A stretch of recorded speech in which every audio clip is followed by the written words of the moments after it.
ETF index mutual funds నేర్చుకుని stock మార్కెట్లో రాణించాలనుకుంటున్నారా? వెంటనే ఈ నెంబర్కి కాల్ చేయండి.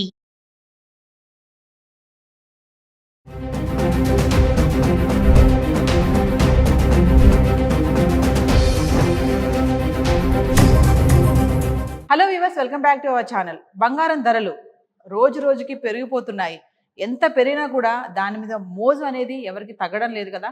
పసిడి ధరలు పెరుగుతుంటే రూపాయి వాల్యూ పడిపోతుంది. మరి ఏంటి అసలు ఈ బంగారానికి 1 రూపీకి తేడా ఏంటి, కంపారిజన్ ఏంటి, ట్రంప్ ఎఫెక్ట్ గోల్డ్ పైన ఎంతలా చూపిస్తుంది? మరి ధర చూసుకుంటే ఇలానే వెళ్తే 1,00,000 వరకు చేరుకుంటుందంటారా? ఇప్పటికే 86,000 ఉన్నటువంటి బంగారం ధర మరి 1,00,000 వరకు చేరుకుంటే ఇది మధ్య తరగతి వాళ్ళకి ఎంతవరకు అందుబాటులో ఉంటుందంటారు? దీనిపైన మరింత సమాచారం అందించడానికి ఈరోజు మనతో పాటు ఉన్నారు 2 times ranker in all India civil service examination Mallavarapu Balalatha madam. మేడంతో మాట్లాడదాం.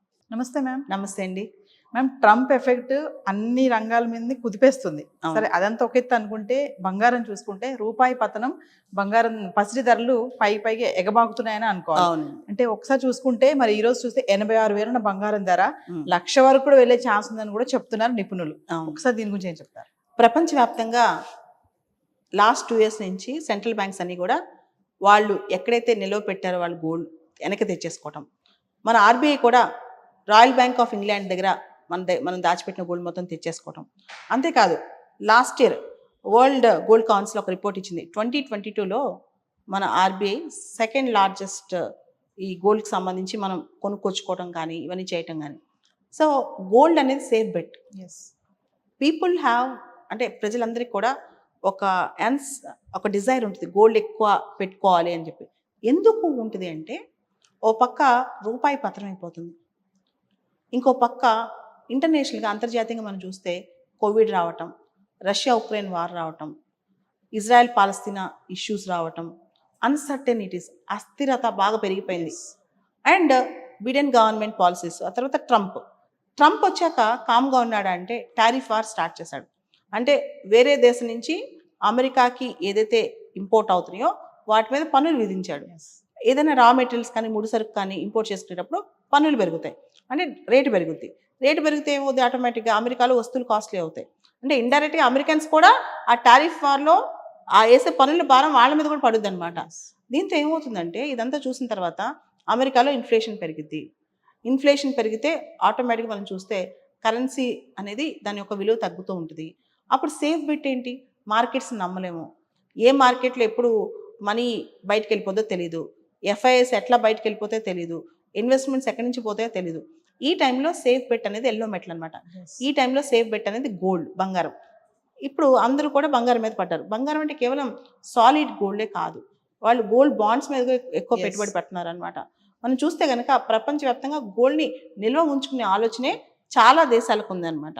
అంటే గోల్డ్ని ఈజీగా మనం ఎందుకు, ప్రజలు కూడా, కామన్ మ్యాన్ కూడా ఎందుకు గోల్డ్ కొనుక్కుంటారు అంటే, గోల్డ్ని ఈజీగా లిక్విడిటీ రూపంలోకి మనం మార్చుకోవచ్చు, సడన్ గా అమ్ముకోవచ్చు, ఎమర్జెన్సీ పర్పస్ అవసరమైతే బ్యాంక్ లో మనం తీసుకెళ్ళవచ్చు. ఈవెన్ బ్యాంక్స్ కూడా మనకి government of India banks, reserve bank of India ఉంది. మనకి ఏమైనా సడన్ గా డబ్బులు అవసరం అయితే వాటికి గోల్డ్ పెట్టేసి మనం మార్టగేజ్ చేసి అప్పు తెచ్చుకోవచ్చు. ఇలా రకరకాల ఉపయోగాలు ఉంటాయి గోల్డ్ వల్ల అనమాట. సో గోల్డ్ రిజర్వ్స్ అనేవి, ఈవెన్ ఫారెక్స్ రిజర్వ్స్ లో కూడా గోల్డ్ రిజర్వ్స్ ఒక భాగం. ఫారెన్ ఎక్స్చేంజ్, విదేశీ మారక నిల్వల్లో కూడా గోల్డ్ రిజర్వ్స్ కూడా చూస్తారనమాట. అవి కూడా ఒక భాగంగా చూస్తారనమాట. అంటే ఈజీలీ లిక్విఫైబుల్, ఈజీగా దాన్ని ఎన్కాష్ చేసుకోవచ్చు అనే దాని మీద ఉంటుంది అనమాట. గోల్డ్ ప్రైజెస్ ఒక టాక్ నడుస్తుంది, పడతాయేమో అని, కానీ పడవు. ఆల్మోస్ట్ ఇయర్ ఎండ్కి 1 lakh గోల్డ్ ప్రైస్ రీచ్ అవుతుంది. ఇప్పుడు ఎవరైనా సరే గోల్డ్ కొనుక్కుంటే కనుక కరెక్ట్గా 10-12 monthsలో 10 to 15% హైక్ అయ్యే అవకాశం కనిపిస్తుందని చెప్పి ప్రపంచవ్యాప్తంగా నిపుణులు చెప్తున్నారనమాట. కాబట్టి ట్రంప్ యొక్క అన్సర్టెన్ పాలసీస్, ప్రపంచవ్యాప్తంగా గ్లోబల్ స్లోడౌన్, మార్కెట్ అన్సర్టెనిటీస్, ఈవెన్ రీసెంట్గా ఇండియా గ్రోత్ రేట్స్ కూడా ఇంతకుముందు 10 ఏళ్ల క్రితం డబుల్ డిజిట్ అనేవాళ్ళు, ఇప్పుడు 6.3 to 6.8 మాత్రమే ఉంటుంది అన్నారు. అంటే నువ్వు ఎంత ఎకానమీలో పెట్టుబడి పెట్టినా నీకు రిటర్న్స్, ఆ జెస్టేషన్ పీరియడ్ లాంగ్ ఉంటుంది. గోల్డ్ ఏమవుతుంది, లాస్ట్ ఇయర్కి రేట్ చూస్తేనే మనకి గోల్డ్ ఎంత ప్రాఫిట్ కనిపిస్తుంది.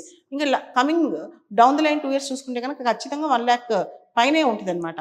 కాబట్టి ఎవరైనా సరే దీనిలో పెట్టుబడి పెడితే మనకు సేఫ్ బెట్, ఖచ్చితంగా మన రిటర్న్స్ మన గ్యారంటీ ఉంటుంది అని చెప్పి సోవరిన్ గోల్డ్ బాండ్స్ కానీ, గోల్డ్ స్కీమ్స్ కానీ, లేదా ఫిజికల్ గోల్డ్ కానీ, గోల్డ్ ట్రేడింగ్లో కానీ చాలా మంది పెట్టుబడి పెట్టడానికి ఇంట్రెస్ట్ చూపిస్తున్నారు. అంటే ఇప్పుడు ఇన్వెస్ట్మెంట్ పెట్టడానికి రైట్ టైం అని అనుకోవచ్చు అంటారు? ఖచ్చితంగా అండి. గోల్డ్ మీద ఇన్వెస్ట్మెంట్ పెడితే ఖచ్చితంగా పెరుగుదలే కానీ తగ్గేది ఏమీ ఉండదు. ఇన్ఫ్యాక్ట్ అదే సేఫ్ బెట్ అని కూడా చెప్పొచ్చు.